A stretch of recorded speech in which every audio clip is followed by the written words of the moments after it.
capacitor. Ito capacitor to ng electric fan. Sa mga capacitor, may mababasa tayong value.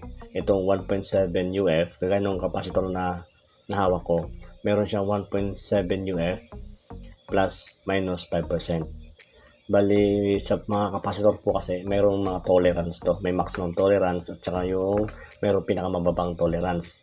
Bali, sa capacitor na to, malalaman natin kung ano yung pinaka maximum niya at saka yung pinaka mababa niya na tolerance. Ang gagamitin natin dito is itong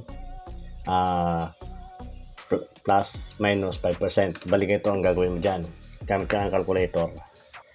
Bali, sa capacitor na to, sample, ang gagawin mo 1.7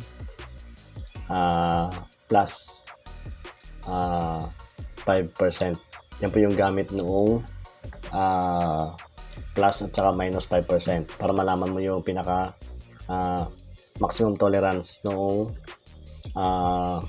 capacitor. Bali, ang maximum tolerance niya is nasa 1.7 ang kanyang pinaka maximum na tolerance. Bali, sa pinaka mababa naman, ganito naman yun, ima-minus mo lang yan, 1.7 minus 5%. Yan naman yung pinaka mababang tolerance ng capacitor na to. Kung bababa pa siya dito sa pinakamababa na to, ibig sabihin compromise na yung inyong capacitor. Ang mangyayari dyan, pag mababa na yung capacitor nyo, ang mangyayari, mahina na yung pag-ikot ng electric fan. Kaya siya bumabagal, umikot yung electric fan. I-test natin to.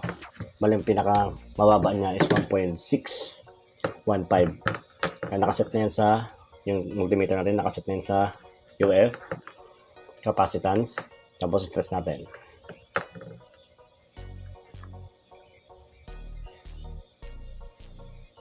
Yan. Bali, 1.620 yung kanyang pinaka reading. Yan yung pinaka mababa niya.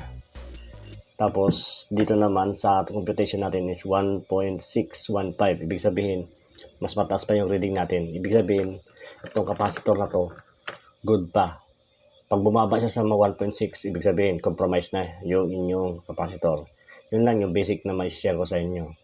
At meron akong ginawang video, ilalagay ko yan sa may related videos sa baba. Baka hindi mo pa napapanood, sakaling magustuhan mo. Kung nagustuhan mo, huwag mo kalimutan mag-subscribe sa aking YouTube channel. Like mo na din. Thank you!